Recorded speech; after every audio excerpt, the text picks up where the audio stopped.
హల్లెలూయా. ఇందాక మా చెల్లి శ్రేష్ఠ చెప్పినట్టు ఎంతో విలువైన సేవ, త్యాగపూర్వకమైన సేవ చేసిన కుటుంబం నుంచి నేను వచ్చానండి. మా నాన్నగారి సైడ్ 5 తరాలు, మా తల్లిగారి సైడ్ 3 తరాలు దేవుని సేవ. కాలినడకన సైకిళ్ళ మీద, అరుగుల మీద పడుకుంటూ, మీలో చాలామందికి తెలిసే ఉంటుంది అపోస్తలు పిఎల్ పరంజ్యోతి గారు, మా తాతగారు ఎంతో గొప్ప సేవ చేశారు. అటువంటి సేవకుల కుటుంబం నుండి నేను వచ్చాను. వారి చేసిన సేవ ప్రతిఫలం, దాని ఫ్రూట్ మేము అనుభవిస్తున్నాము. ఇప్పుడైతే విమానాల్లో, కారుల్లో, బైకుల్లో తిరగడానికి దేవుడు మా కృప అనుగ్రహించాడు. కానీ వారు చేసిన సేవ ఎంతో త్యాగపూర్వకమైనది. మా నాన్నగారు బిషప్ శామ్యుయల్ ఫినీ గారు అంతర్వేదపాలెంలో Indian Pentecostal Church Ministries president, గొప్ప సేవ చేస్తున్నారు. ఆయనకి 3వ బిడ్డను నేను, 2వ కుమారుడిని. నా పూర్తి పేరు మీలో చాలామందికి తెలియకపోవచ్చు, సోలమన్ పరంజ్యోతి పచ్చిగల్ల. స్కూల్లో ఎవరికి పలకడం వచ్చేది కాదు, ఎరా సోల్మేను అనేవారు. ఇదంతా ఎందుకు వచ్చిన గొడవని మా నాన్నగారు వాళ్ళు పెట్టారు పేరు. ముద్దుగా శామ్ అని పిలుస్తారు, శామీ అని ఇంట్లో. ఆ పేరు పెట్టి అందరికీ అదే ఇంట్రడ్యూస్ చేసుకున్నాను. దేవుడు చిన్ననాటి నుండి మా తల్లిదండ్రులు ఎంతో దేవుని భయభక్తుల్లో, విలువలతో మమ్మల్ని పెంచారు. ఇప్పటి వరకు నేను చెప్పడం మర్చిపోయాను, ఇదే నా మొదటిసారి సాక్ష్యం చెప్పడం. ఇప్పటి వరకు ఎప్పుడు నాకు పాడమనో లేదా వాక్యం చెప్పమనో పిలిచారు, కానీ సాక్ష్యం చెప్పమని ఫస్ట్ టైం కర్మోజీ అని పిలిచాడు. ఐ ట్రూలీ అప్రిషియేట్ దట్ అన్న. 14వ ఏట నుండి నేను చర్చ్లో వర్షిప్ లీడ్ చేయడం, దేవునిలో ఎదగడం. చర్చ్లో కాంగోస్ కొట్టేవాడిని, తర్వాత డ్రమ్స్, తర్వాత వర్షిప్ లీడ్ చేసేవాడిని. మీలో చాలామందికి తెలిసిందే సేవకుల బిడ్డలు అంటే సేవలోనే పెరుగుతారు. బట్ ఎంత సాక్రిఫిషియల్ లైఫ్ వాళ్ళకు ఉంటుంది అన్నది చాలామందికి తెలియదు. సేవకుల పిల్లలు బయట వాళ్ళని పలకరించే విధానం చూడండి, మామూలుగా అందరూ పలకరించే విధానం చూడండి, చాలా డిఫరెన్స్ ఉంటుంది. That's how you are suppose to greet people అన్నది చిన్నప్పటి నుంచే మేము నేర్చేసుకుంటాం. దేవుడు అంతర్వేదపాలెం అని ఒక చిన్న విలేజ్లో మా తాతగారిని పంపించి అక్కడ సేవ ప్రారంభించారు. అది మా నాన్నగారు కొనసాగిస్తున్నారు. నా స్కూలింగ్ నర్సాపూర్ సిక్లే స్కూల్లో జరిగింది. నా చిన్నప్పుడు అంతా నా లోకం స్కూల్ చర్చ్, ఇంకొకటి తెలియదు. 10th పాస్ అయ్యాకే ఓకే, లైఫ్ వేరేగా కూడా ఉంటుంది అన్నది తెలుసుకున్నా. ఎందుకంటే 10th పాస్ అయ్యాక నన్ను వైజాగ్ తీసుకొచ్చాక ఒక విలేజ్ బాయ్ వైజాగ్ వస్తే ఎలా ఉంటుంది అనుకుంటున్నారు? వైజాగ్ భాషలో చెప్పాలంటే బుర్రపాడు. వావ్! బీచ్లో హ్యాంగ్అవుట్స్, ఫ్రెండ్స్, షికార్లు, పిజ్జాలు, బర్గర్లు, హ్యాంగ్అవుట్స్, చాలా డిఫరెంట్ లైఫ్ చూశాను నేను. 10th తర్వాత నేను వైజాగ్ రావడం, ఆసిల్మెట్లో నలంద జూనియర్ కాలేజీలో జాయిన్ అవ్వడం, కొత్త ఫ్రెండ్స్ అవ్వడం, కొత్త పరిచయాలు, లైఫ్ని చర్చు స్కూలు కాకుండా college, friends, hangouts, weekends church అయిపోయింది మెల్లగా. సో ఐఎమ్ షూర్ చాలామంది ఇక్కడ pastors kids can relate. Slowly we start drifting, but దేవుడు ఎప్పుడు నన్ను విడిచిపెట్టలేదండి. మేము అంటే కొన్ని ఇన్సిడెంట్స్, అంటే నా జీవితంలో చాలా ఇన్సిడెంట్స్ అయినాయి. అవన్నీ సాక్ష్యం రూపంలో మీకు చెప్పాలంటే ఈ సమయం సరిపోదు, రోజు సరిపోదు, వారాలు సరిపోవు. ప్రతిరోజు ఒక సాక్ష్యం అని చెప్పొచ్చు. అద్భుతాలు, ఎన్నో అద్భుతాలు. నా భార్య నా జీవితంలోకి రావడం ఒక పెద్ద అద్భుతం. అండ్ ఇటువంటివి అయితే నేను I just wanted to share one incident that brought me really close to God. ఒక్క ఇన్సిడెంట్ దేవుని దగ్గరికి నన్ను చాలా దగ్గరగా తీసుకొచ్చిన ఇన్సిడెంట్ ఒక్కటి మీతో షేర్ చేసుకొని నేను ముగిస్తాను. అయితే ఇంటర్మీడియట్ ఇక్కడ జాయిన్ అయ్యాను. మెల్లగా ఫ్రెండ్స్ అవ్వడం, తర్వాత హ్యాంగ్అవుట్స్, స్లోలీ కాలేజ్ బంక్ కొట్టడం కూడా స్టార్ట్ అయ్యింది. ఒకరోజు కాలేజ్ బంక్ కొట్టేసి ఐదుగురు ఫ్రెండ్స్, అప్పుడే కొత్తగా బైక్స్ కూడా ఇస్తారు కదండి, ఇచ్చిన కాలేజ్ బంక్ చేసి అరకు వెళ్దామని డిసైడ్ అయ్యాం. మొత్తం 5 బైక్స్, 10 మంది అరకు బయలుదేరాం. మేము ఘాట్ రోడ్ ఎక్కాక వర్షం స్టార్ట్ అయ్యింది. మేము ఇంకా వెనక్కి తిరగకుండా వెళ్తూ ఉన్నాం. చలి స్టార్ట్ అయ్యింది. చలి, వర్షం, వణుకు స్టార్ట్ అయింది. సరే ఇంక మేము వెనక్కి వెళ్ళాము, ముందుకు వెళ్ళాము. ఎక్కడన్నా ఆగుదామంటే కూడా మాకు ఆ విలేజెస్ కానీ ఆ అరకు దగ్గరలో చుట్టుపక్కల ఏం తెలియవు. సో మేము మెల్లగా అలాగే 5 బైక్స్ వేసుకొని వెళ్తూ ఉన్నాము. ఒక ఊరు వచ్చింది. నా ఊర్లో చిన్న గవర్నమెంట్ బస్, ఆర్టీసీ బస్ ఏదో వెళ్తున్నప్పుడు సరే దాన్ని పక్క నుంచి మెల్లగా, చాలా స్లోగా వెళ్తుంది, ఎంతసేపు దాని వెనకాల వెళ్తామని ఒకరి తర్వాత ఒకరు మా బస్ పక్క నుంచి ఓవర్టేక్ చేసుకొని వెళ్ళిపోయాం. అందరూ బాగానే వెళ్ళారు. నేను వెళ్ళే టైంకి అక్కడ మట్టి వచ్చింది. బస్సును దాటిన వెంటనే పడ్డ కొన్ని సెకండ్లలో బస్ టైర్ ఇక్కడి నుంచి వెళ్ళిందండి, ఇంత దగ్గరగా. ఆ రోజు నైట్ నేను చాలా దగ్గరగా చూశాను. నేను చావుని, చచ్చిపోతానేమో అనుకున్నాను. నైట్ ఇంటికి వచ్చాము, కష్టం మీద ఇంటికి వచ్చి జ్వరం వచ్చేసింది. నెక్స్ట్ డే అంతా నేను వణుకుతూ ఉన్నాను. ఫ్రెండ్స్ లేదు, బంక్ లేదు, ఏం లేదు. జాగ్రత్తగా చదువుకొని పాస్టర్స్ కిడ్ ఎలా ఉండాలో అలా ఉందాం అని మళ్ళీ నేను సర్చ్ చేసుకున్నా. మెల్లగా ఇంటర్ ఫినిష్ చేశాను. ఇంటర్ ఫినిష్ చేశాక వైజాగ్లో అతి పెద్ద కాలేజ్ ఏదా అన్న రీసెర్చ్లో గీతం అని తెలిసింది. ఎవరైనా ఉన్నారండి గీతం నుంచి? నేను కూడా గీతం పాస్ అవుట్. సో అప్పుడు బిజినెస్ స్టడీస్ జాయిన్ అవుదామని ఇష్టపడి గ్యాట్ అనే ఒక ఎగ్జామ్, ఏదో entrance exam, all India test రాసి అది పాస్ అయ్యి బిజినెస్ మేనేజ్మెంట్ స్కూల్లో నేను సీట్ సంపాదించాను. గీతం జాయిన్ అయ్యాక కథ అంతా మళ్ళీ మారిపోయిందండి. అసలు ఎంత దారుణంగా మారిపోయిందంటే, నాకు చర్చికి టైం ఉండేది కాదు. ఎంతసేపు కాలేజ్ హ్యాంగ్అవుట్స్. మెల్లగా నేను చెప్పాను కదా, 14 ఇయర్స్ నుంచి పాటలు పాడేవాడిని, వర్షిప్ లీడ్ చేసేవాడిని. మెల్లగా చర్చ్లో పాడడం తగ్గిపోయింది, అంతర్వేదపాలెం వెళ్ళడం తగ్గిపోయింది. ఎంతసేపు కాలేజ్ ఫ్రెండ్స్, దానికి తోడు నాకు టాలెంట్స్ ఉన్నాయని చెప్పి ఇంకో 4 ఫ్రెండ్స్ కలిసి రఫ్ సోల్స్ అని ఒక రాక్ బ్యాండ్ స్టార్ట్ చేస్తాం గీతంలో. సో ఇదంతా జరుగుతున్న టైంలో గీతంలో మీకు ఐడియా ఉంటే చాలానే బ్యాచెస్లా ఫామ్ అవుతాము, గ్యాంగ్స్ ఫామ్ అవుతాము. సో అప్పటికే మా డాడీ నాకు కరిజ్మా ఒకటి కొనివ్వడంతో ఇంకా ఎక్కువ హీరో ఫీలింగ్స్ వచ్చి అక్కడ బైక్ పక్కన రాక్ స్టార్ అని ఒకటి రాయించుకొని తిరిగేవాడిని. అంటే ఇంకా వర్షిప్ లేదు, ఏం లేదు, rock star, rock music, rock band అయిపోయింది.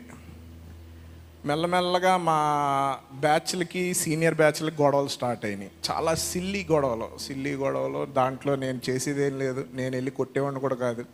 గొడవలు అవుతుంటే ఫ్రెండ్స్ని తీసుకెళ్ళి బైక్ స్పీడ్కి వెళ్ళి వాళ్ళని బ్యాచ్లని అక్కడ గుమ్ముకూడేవాళ్ళం. మొత్తం మీద ఇలా నడుస్తున్న టైంలో అంతా ముదిరిపోయినాయి అంటే గొడవలు. ఇది ఎవరికి, మా మమ్మీ డాడీ కూడా ఫస్ట్ టైం లైవ్లో చూసి షాక్ అవ్వచ్చు, ఏమనుకోవద్దు. ఈ దగ్గర దాసాను. అయితే ఎంత ముదిరిపోయినాయి అంటే చిన్న చిన్న గొడవలు, ఆ గొడవ ఈ గొడవ, ఈడాడు వీడు ఈ క్యాస్ట్ అది ఇది, ఈడు మొన్న గొడవకు తీసుకొచ్చాడు, ఈడిదే ఆ కరిజ్మా, ఆడి ఇల్లు ఇక్కడే, ఆడి ఫోన్ నెంబర్ ఇక్కడే అనే వరకు వచ్చింది. సో నేను హైలైట్ అయిపోయాను. మొత్తం మీద సీనియర్స్ దృష్టిలో నేను పడ్డాను. ఆ టైంలో ఒక అన్నోన్ నెంబర్, నాకు 2 ఫోన్స్ ఉండేవి, ఒక సోనీ ఎరిక్సన్, ఒకటి రిలయన్స్ ఉండేది. రిలయన్స్ నెంబర్కి ఒక అన్నోన్ నెంబర్ నుంచి ఫోన్ వచ్చింది. ఎవర్రా ఇది అని చెప్తే, ఫోన్ చేస్తే మొన్న గొడవ అయింది కదా, కిందకి రా ఒకసారి, మేము నీ సీనియర్స్ని, అదే సెటిల్ చేసుకుందాం అనుకుంటున్నాం, ఏం లేదు జస్ట్ మాట్లాడి వెళ్ళిపోతాం, తప్పెవరిదో తెలుసుకుందామని అని చెప్పి. నేను అసలు వెనక ముందు ఆలోచించకుండా చాలా స్పీడ్ కిందకి వెళ్ళిపోయా. ఎక్కడున్నారు బ్రో, ఎక్కడున్నారు భయ్యా, ఎక్కడున్నారంటే ఇక్కడ పక్కన ఉన్నాం సందులో వచ్చాయంటే వెళ్ళి వాళ్ళు హోండా సిటీ కార్లో ఉన్నారు. ఒకడు వెనకాల ఉన్నాడు, ఇంకోటి ముందు ఉన్నాడు. సీరియస్గా వెళ్ళి ఫ్రంట్ సీట్లో కూర్చున్నా. లైట్ లేదు, ఏమీ లేదు. వీళ్ళేమో నాకు ఒక అన్నోన్ నెంబర్ నుంచి, వాళ్ళు నేను చూసిన గుర్తు కూడా లేదు. అంటే ఎంత ఆ టైంలో, ఆ ఏజ్లో చూడండి ఎంత స్టూపిడిటీ అనిపిస్తుంది ఇప్పుడు చూస్తే. ఫ్రంట్ ఎక్కువ అన్నారు, ఎక్కాను. అలాగా లైట్ కూడా లేదు. మాట్లాడే కాసేపటికి వెనకాల నుంచి కర్చీఫ్ ఒకటి కట్టి నా పేక్ పీస్ గట్టిగా నక్కేయడం స్టార్ట్ చేశాడు, నన్ను చంపేయడానికి.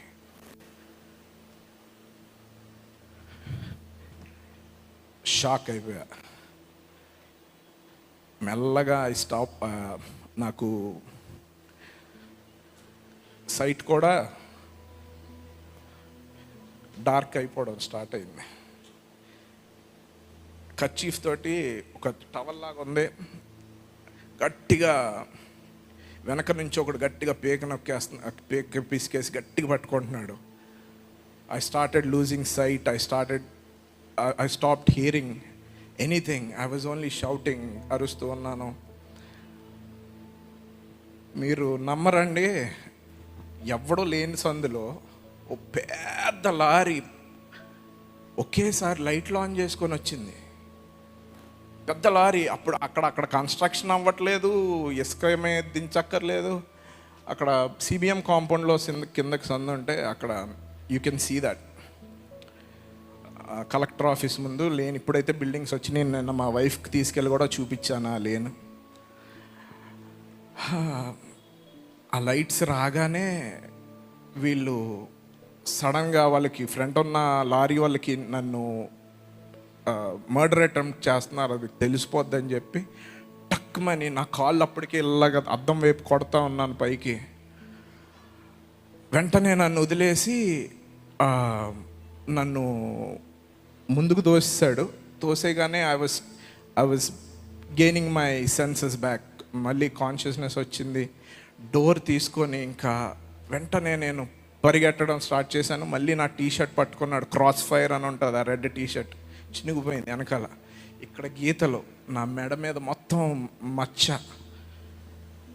నాకు అర్థం కాలేదు, ఎవడీడు నన్ను చంపేద్దామని చూస్తున్నాడు, నేనేం చేశాను అంటే. మీరు అనుకోవచ్చు ఫ్రెండ్స్తోనే కదా సరదాగా వెళ్తున్నాము, గొడవలే కదా తీసుకెళ్దాం, వెళ్ళి చూద్దాం, ఏం చేయకపోయినా కొట్టకపోయినా పర్లేదు అనుకుంటారు. కానీ మీకు తెలియదు అది అంత పెద్ద సీరియస్ ఇష్యూగా వేరే వాడు తీసుకుంటాడు. ఎందుకంటే ఆడు మీ వయసులోనే ఉంటాడు, బుర్ర పని చేయదు. చంపేయడానికి కూడా వాళ్ళు వెనకాడరు కొంతమంది. దేవుడు నన్ను ఒక దేవదూతను పంపించినట్టు ఆ రోజు పెద్ద లైట్లతో లారీ వచ్చింది, కరెక్ట్గా మా కారు ముందు ఆపింది. ఆడు నన్ను ఎక్కడైతే పార్క్ చేసి ఉంచాడో అక్కడే ఆపి, ఆడు ఎందుకు వచ్చాడంటే అక్కడ కన్స్ట్రక్షన్ స్టార్ట్ అవ్వబోతుంది, అక్కడ ఇసుక దింపడానికి వచ్చాడు అన్నది నేను తర్వాత వెళ్ళి ఎందుకు వచ్చిందా లారీ అన్నది చూశాను. కానీ ఆ సమయంలో పంపాడంటే అది ఖచ్చితంగా దేవుడు నన్ను బ్రతికించడానికే పంపించాడు.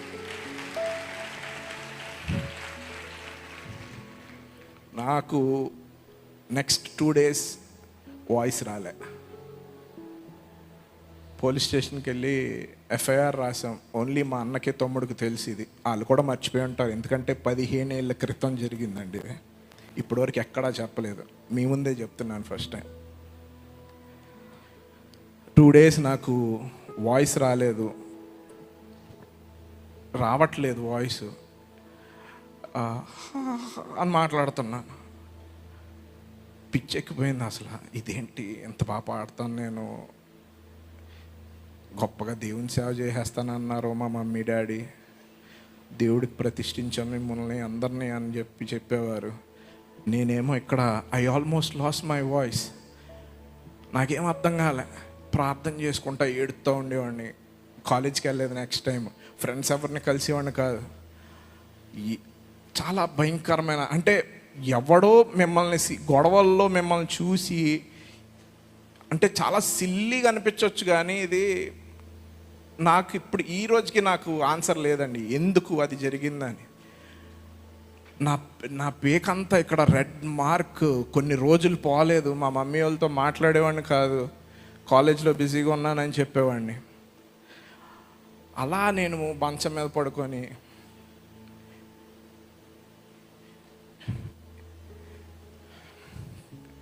ఏడుస్తూ ఉండేవాడిని. దేవా, ఈ స్నేహాలు, ఈ ఫ్రెండ్స్, ఈ కాలేజ్ ఇవన్నీ స్టార్ట్ అయ్యాక నీకు దూరం అయ్యి ఉండొచ్చు. నేను తప్పు చేశాను. నీవు గనక నా స్వరం తిరిగిస్తే చచ్చే వరకు పాడతానయ్యా.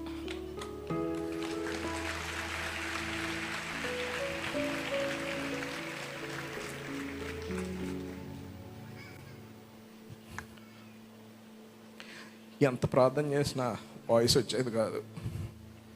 మా అన్న తమ్ముడు వాళ్ళు చదువుకునేవారు, వాళ్ళు బిజీలో వాళ్ళు ఉండేవారు.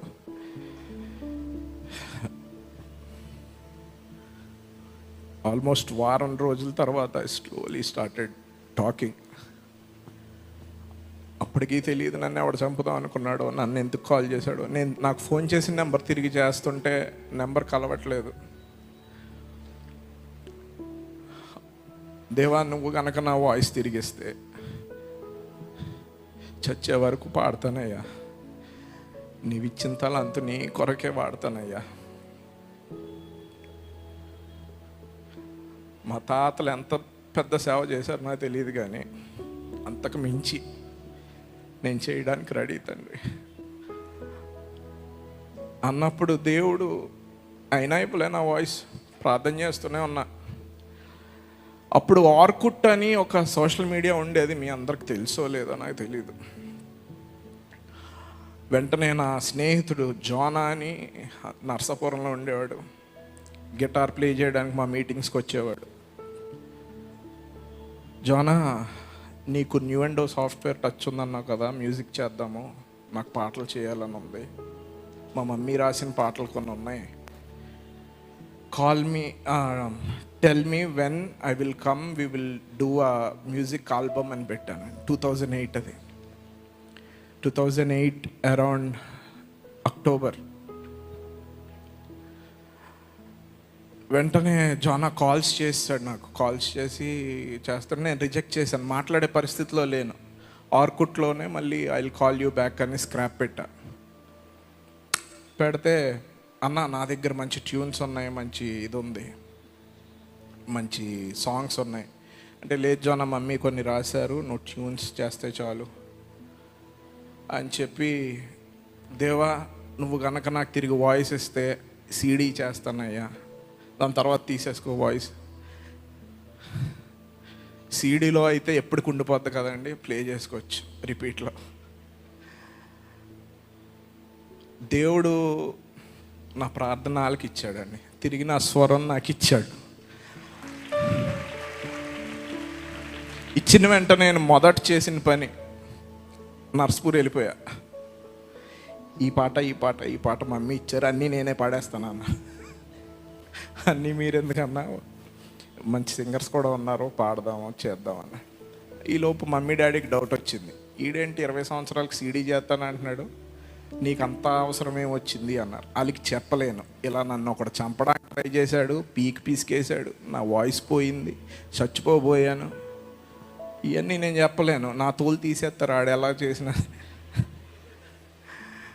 చదువు లేదు, ఏం లేదు, అంతరోజు పనిలో కూర్చొని సేవ చేయంటారు మా డాడీ. అంత బాగానే ఉంది. డబ్బులు ఇస్తే ఇవ్వండి, లేదా లేదు, నేనైతే సీడీ అయితే చేస్తాను, నాకు సీడీ చేయాల్సిందే, నేను పాట పాడాల్సిందే, నా పాటలు రికార్డ్ అయిపోయి ఉండాలి, ఇది నా కసి. అంత అయిపోయింది. నేను బస్ ఎక్కి మళ్ళీ వైజాగ్ వచ్చేసాను. కొన్ని రోజులు అటెండెన్స్ తక్కువైతే గీతంలోకి రానివ్వరు. వెళ్ళిపోయి మళ్ళీ క్లాసెస్ అన్నీ అయ్యాక, అన్న పాటలన్నీ ready, music ready, music ready, మీరు వస్తే మనం చెన్నై వెళ్ళిపోదాం అన్నాడు జోన. ఓకే జోన, అంత బాగానే ఉంది వినడానికి, అంత వద్దేంటి అన్నాడు. అన్న వద్దన్న అని ఒక నెంబర్ చెప్పాడు. అప్పటి నుంచి ఇంకొక వేట స్టార్ట్ అయింది. మా మమ్మీ డాడీ డబ్బులు ఇస్తానన్నారు, కానీ మహా అయితే 10,000 20,000 ఇస్తారు. అక్కడ మా తిండి ఖర్చులుగా అయిపోతాయి. నాకు ఒక ఫ్రెండ్స్ ఉంటారు కదండి, ఇలాంటి ఆనిముత్యాలు చెప్పేది వాళ్ళే. బుక్ పెట్టరా, నీకు డబ్బులు ఇస్తాడు, తాకట్టు పెట్టు అన్నాడు. కరిజ్మా బండి పెట్టేశాను, తీసుకెళ్ళి పెట్టేశా. బుక్ పెట్టాను. తెలిసిన వాళ్ళ ఫ్రెండ్ షాప్లోనే డబ్బులు ఇచ్చారు.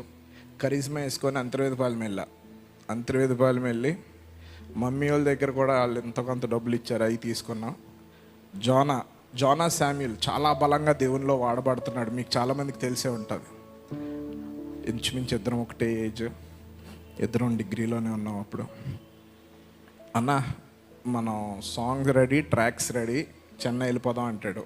అంటే ఒక ఫైర్, ఎందుకంటే హీస్ హెవీలీ టాలెంటెడ్, మంచి తలాంతు కలిగిన వ్యక్తి జోనా. నాకేమో అప్పటి వరకు ఆయన చేసిన సీడీలు ఏం వినలేదు, మా మీటింగ్స్లో పాడడం ఒక్కటే. ఫ్రెండ్ నాకు దొరికిన ఈజియెస్ట్ ఛానల్ అది. అయితే నేను కరిజ్మా వేసుకొని, ఓకే మమ్మీ చెన్నై వెళ్తున్నాం, బైక్ జోనా ఇంట్లో పెట్టేస్తామని అబద్ధం చెప్పా. వెళ్ళేసరికి జోనా CPU మొత్తం దుప్పటితో కట్టేసి రెడీగా ఉన్నాడు. ఓ పక్కన CPU, ఓ పక్కన బట్టలు, మధ్యలో కీబోర్డ్ పెట్టుకొని చెన్నై వెళ్ళిపోవాలి. ఎక్కడ నర్సాపూరు, ఎక్కడ చెన్నై. మొత్తం మీద బయలుదేరితే తణుకు వెళ్ళేసరికి మొత్తం పురుగులు కొట్టేసి మాకు ముక్కు నోరు అన్నీ పురుగులు అయిపోయినాయి. అక్కడ నుంచి మళ్ళీ కర్చీఫ్ కట్టుకొని విజయవాడ వెళ్ళి అక్కడ మా పెద్దనాన్నగారి ఇంట్లో బైక్స్ పెట్టేసి బస్ ఎక్కి చెన్నై వెళ్ళామండి. ఆ సంవత్సరం డిసెంబర్, క్రిస్మస్, న్యూ ఇయర్ మాకు అన్నీ స్టూడియోలోనే. నేను 3 పాటలు పాడాను. మేము పోజేసిన డబ్బులతోటి కార్తిక్, హరిణి, ఇంకా శ్రీనివాస్ అని మంచి సింగర్స్తో పాడా. ఆ ఏ పాటలు అన్నది మళ్ళీ చెప్తాను మీకు. మొత్తం మీద సక్సెస్ఫుల్లీ సీడీ అయితే రికార్డ్ చేయగలిగాము. నేను పాడాలనుకున్న పాట మొత్తం హై పిచ్లో పాడేసి నాకు దేవుడు ఇచ్చిన స్వరం అంతా వాడేశాను అక్కడే. Full happy. సీడీ ప్రింట్ అయిపోయింది. జోనా అన్నాడు, అన్న క్రిస్మస్కి లేను, 31st లేను, ఫస్ట్ లేకపోతే మా వాళ్ళు తిడతారు, నేను బస్ ఎక్కేస్తాను, మీరు సీడీలు వేసుకొని వచ్చేయండి, మాకు సభలు ఉంటాయి ప్రతి January 11th to 15th, ఆ సభల్లో రిలీజ్ చేద్దాం అంటే ఓకే డన్, నువ్వు వెళ్ళిపో, నేను బస్సులో సీడీ డబ్బాలు వేసుకొని వచ్చేస్తాను అన్నాను. విజయవాడ వరకు బస్ ఎక్కేసా. అక్కడికి మమ్మీ కారు పంపించారు. నేను కారు ఎక్కి మనిషికి బైక్ ఇవ్వకుండా కారులో సీడీ డబ్బాలన్నీ పెట్టి బైక్ ఎక్కా. ఇంకా సాయంత్రం నుంచి మీటింగ్ స్టార్ట్ అవుతాయి అనిపించుకొని నేను బయలుదేరి బైక్లో తిరిగి చెన్నై నుంచి విజయవాడ వచ్చి, విజయవాడ నుంచి అంతర్వేదపాలెం వెళ్తుంటే తణుకు దగ్గర మళ్ళీ పెద్ద యాక్సిడెంట్ అయిందండి. మళ్ళీ హైవే మీద పడిపోయా. పెద్ద లారీ నా వెనకాల ఉంది. నన్ను గుద్దిన స్ప్లెండర్ రోడ్ ఆడు బైక్ పక్కన పడేసి నన్ను అలా ఈడ్చుకుంటూ రోడ్డు పక్కకు పెట్టాడు. 2 కాళ్ళు వెనక్కి వెళ్ళిపోయినాయి. ఒకసారి కాదు, 2 సార్లు కాదు, 3 సార్లు నన్ను ఎందుకురా చంపేద్దాం అనుకుంటున్నావు అని అడిగా. అసలు ఎవరిది, ఎందుకు, why is this happening to me అన్నదే నాకు చాలా కాలం అర్థం కాలే. అది కూడా చెప్పలేదు మా మమ్మీ వాళ్ళకి, ఎందుకంటే అంత పెద్ద యాక్సిడెంట్, కాళ్ళు వెనక్కి వెళ్ళిపోయినాయి. అక్కడ మళ్ళీ వాళ్ళు సరిచేసి బైక్ ఇచ్చి ఇంటికి పంపించారు. ఇదంతా ఎందుకు, నాకు మళ్ళీ లైఫ్లో బైక్ ఎక్కనివ్వరు, అది చెప్పలే.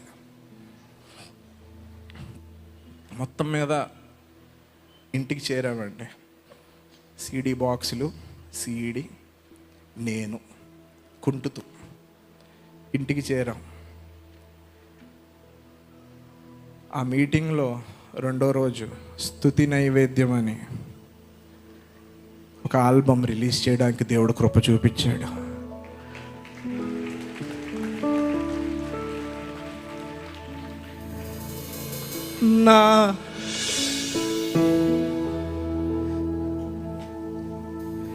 నా స్తుతికి నీవే కారణభూతుడు.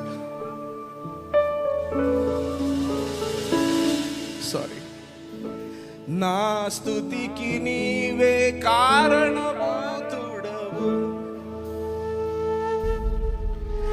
నా స్తుతికి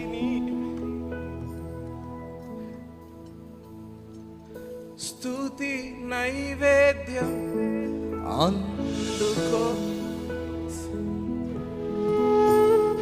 స్తుతి చేసే నిరతం, స్తుతి నైవేద్యం అందుకో యేసయ్యా. స్తుతి చేసే ఈ సీడీ, ఈ పాట 15 ఏళ్ళ పైన అవుతుంది. ఈ రోజుకి కూడా చర్చెస్లో ఈ పాట వినబడుతుందండి. ఈ రోజుకి నేను పాడుతున్నాను. ఈ రోజుకి నా స్వరం ద్వారా నేను దేవుడిని గమపరుస్తున్నాను. మా ఇంట్లో వాళ్ళకి కూడా తెలియదు ఎందుకు వరుస పెట్టి పాటలు చేస్తాను, ఎందుకు వీడియో ప్రొడక్షన్ చేస్తాను. నేను ఏ పని చేసినా దాని వెనకాల పర్పస్ లేకపోతే మాత్రం చేయను. ఏ సాంగ్ సెలెక్ట్ చేసినా, ఏ లిరిక్, ఏ ట్యూన్, ఏదైనా సరే అది నా హృదయాన్ని తాకకపోతే, ఒక పర్పస్ లేకపోతే, if I don't find a purpose, ఆ పాట నేను చేయను. దేవుడు నా అర్పణను నేను సమర్పించుకున్నాను దేవునికి. ఆయన ఎంతో ఉన్నతంగా దాన్ని స్వీకరించాడు. ఈ రోజుకి నాకెవరో కూడా తెలియదు. బడ్డీ కొట్టోళ్ళన్నా ప్రైజ్ లార్డ్ అని చెప్తారు, వచ్చి ఫోటోలు దిగుతారు. వాటన్నిటికీ నేను అర్హుడిని కాదు. దేవుణ్ణి నమ్మి, దేవా నాకు ఇవన్నీ ఎక్కువ కాదు నాయనా, నీకంటే ఎక్కువ కాదు, నీవిచ్చిన తలాంతు, నీవిచ్చిన నాయన ఈ జీవితం నీ కొరకు అప్పచెప్తాను అన్నప్పుడు దేవుడు దాన్ని ఎంతో ఘనంగా ఆశీర్వదించాడు. ఐ డోంట్ నో ఎంతమందికి నేను చెప్పింది అర్థమవ్వదో నాకు తెలియదు, కానీ నీ దగ్గర ఏ చిన్న తలాంతు ఉన్నా, ఏ చిన్న ఆసక్తి దేవుడు నీలో పెట్టిన, అది ఖచ్చితంగా దేవుని కోసం వాడు. నువ్వు కాలేజ్కి వెళ్ళు, నీ జాబ్లో ఉండు, ఏదన్నా చేయి, but do not neglect to work for God's kingdom. నమ్మితే గట్టిగా చప్పట్లు కొట్టి దేవుని మహిమపరచు. ఇదే సిటీలో, ఇదే సిరిపురంలో సరదాలకి తిరిగేవాడిని దేవుడు మళ్ళీ ఇదే సిటీలో మీ ముందు నిలబెట్టాడు. దేవునికి స్తోత్రం. హల్లెలూయా, హల్లెలూయా. 60కి పైగా పాటలు నేను రిలీజ్ చేయగలిగాను. నా ఒక్కడియే కాదు, పాటలు పాడడం వచ్చి తలాంతుండి దేవుని కోసం వాడాలన్న తపనున్న వాళ్ళకి నేను ఆడియో ప్రొడ్యూస్ చేశాను, వీడియో ప్రొడ్యూస్ చేశాను. అనేక మందికి ఆశీర్వాదకరంగా ఉండేలాగా దేవుడు నన్ను చేశాడు. హల్లెలూయా, హల్లెలూయా. ఇది నా జీవితంలో ఒక ఇన్సిడెంట్ అండి, but it's very powerful and it means a lot. ఇదొక్కటి నేను మీతో షేర్ చేసుకొని మిమ్మల్ని కాసేపు ఆరాధనలో నడిపించి నేను ముగిద్దాం అనుకున్నాను. నా సాక్ష్యం కనుక మిమ్మల్ని బలపరిస్తే ఒక్కసారి గట్టిగా దేవునికి స్తోత్రం చెల్లిద్దాం. హల్లెలూయా, హల్లెలూయా. చాలామంది అనుకుంటారు వీళ్ళకి డబ్బులు ఎక్కువై పాటలు చేస్తారేమో, లేదా వీళ్ళ దగ్గర కెమెరాలు ఉన్నాయేమో, లేదా వీళ్ళు చూపించుకోవడానికి పాటలు చేస్తారేమో. లేదండి, అలాగే ఎవరు చేయరు. ప్రతి దేవుని చేత పిలువబడిన ఆరాధికుడు కానీ దేవుని సేవకుడు కానీ అన్లెస్ అది దేవుడు చెప్తేనే కానీ అది చెయ్యరు. దేవుడిని నిజంగానే ఆరాధించి ఆ పాట అనేకులకు ఆశీర్వాదకరంగా ఉండాలనుకుంటేనే. అంటే మీరు అనుకోవచ్చు యూట్యూబ్లో పెట్టి చేస్తే, నేను పాటలు చేసినప్పుడు యూట్యూబ్ లేదండి, ఫేమస్ అవ్వడానికి కూడా నేను చేయలేదు. Purely with intention of glorifying God. హల్లెలూయా.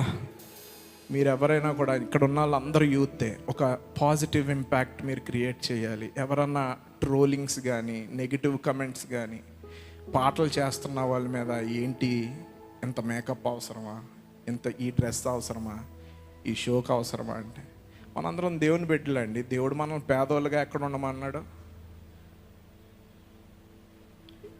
ఎక్కడన్నా రాసుందండి దరిద్రులుగా అది జీవించని? లేదు కదా. మనం ఏం చేసినా, అది పాట అయినా లేదా మనం ఎక్కడికన్నా వెళ్తున్నా, we have to be presentable. ఒక పాట ఎన్నో లక్షలు ఖర్చు అవుతుంది ఒక పాట చేయడానికి. క్రైస్తవ సమాజానికి ఎన్నో మంచి పాటలు రావడం వల్లే మనం ఈరోజు ఇక్కడ నుంచొని కూర్చొని దేవుణ్ణి ఆరాధిస్తున్నాం. అవునా? ఎస్. దయచేసి మీరు మీ ఫ్రెండ్స్ కానీ మీ కమ్యూనిటీలో మీ సొసైటీలో ఎవరైనా నెగిటివ్ మైండ్ సెట్ తోటి ఇలా దేవుని బిడ్డలు సేవకుల పిల్లల పట్ల కానీ లేదా పాటలు చేసే వాళ్ళ మీద కానీ సేవ చేస్తున్న వాళ్ళ మీద కానీ ఎవరన్నా ఉంటే మీరు దయచేసి వాళ్ళ కొరకు ప్రార్థన చేయండి. వాళ్ళు మారాలి. ఎందుకంటే ఎవరు ఊరికనే చేయరండి. నా స్టోరీ నేను ఇక్కడ చెప్పే వరకు ఆ సీడీ ఎందుకు వచ్చిందో ఎవరికీ తెలియదు. నా భార్యకి నేను నా డ్రైవ్ చేసుకుంటూ వస్తున్నప్పుడు చెప్తే, అయితే చాలా విషయాలు దాసావన్నమాట నీ దగ్గర. నా దగ్గర లేదు ఇది ఒక్కటే నా తల్లిదండ్రులు కూడా చెప్పలేదు. ఎందుకంటే చావుని చాలా దగ్గరగా చూశానండి. మైండ్ బ్లాంక్ అయిపోయింది, కళ్ళు బ్లాక్ అయిపోయినాయి, చెవులు వినపడలేదు, నా వాయిస్ రాలేదు చాలా రోజులు. దేవుడు నన్ను క్షమించి మళ్ళీ మీ ముందు నిలవబెట్టాడు. మీరు నా కొరకు ఖచ్చితంగా ప్రార్థన చేయండి. దేవుని సేవలో ఇంకా బలంగా ఒక గొప్ప సాధనంగా మేము వాడబడాలి. డాలస్ పట్టణంలో నేను నా భార్య వర్షిప్ కాన్సర్ట్స్, వర్షిప్ ఫెస్ట్లు, వర్షిప్ నైట్స్ పెడుతున్నాం. డాలస్లో మన తెలుగు క్రిస్టియన్ కమ్యూనిటీ ఎప్పుడు కని విని ఎరగని రీతిలో వర్షిప్ కాన్సర్ట్ పెట్టడానికి దేవుడు మాకు కృప చూపించాడు. హల్లెలూయా. జూన్ 28, 29 మేము డాలస్లో వర్షిప్ కాన్సర్ట్ పెట్టాము. చుట్టుపక్కల ఉన్న సిటీస్ నుంచి కూడా వచ్చారు. అద్భుతమైన సాక్ష్యాలు. ఎప్పుడు మన కమ్యూనిటీ తెలుగు క్రిస్టియన్ కమ్యూనిటీలో ఇలాంటి కాన్సర్ట్ చూడలేదండి. ఇలాంటి ఇంకా చేయండి అని దేవుడు మాకు ఆ భారం పెట్టాడు. వర్షిప్ కల్చర్, వర్షిప్ నైట్స్ ఇంకా అనేక ప్రాంతాల్లో అమెరికా దేశంలో మేము వాడబడాలి, మేము అవి ఆర్గనైజ్ చేయాలని తలుస్తున్నాం. మా కొరకు ప్రార్థన చేయండి. దేవుడు చేసిన అనేక మేలుల్లో మీతోటి ఇది ఒక్కటి పంచుకోవడానికి నాకు సమయం దొరికింది.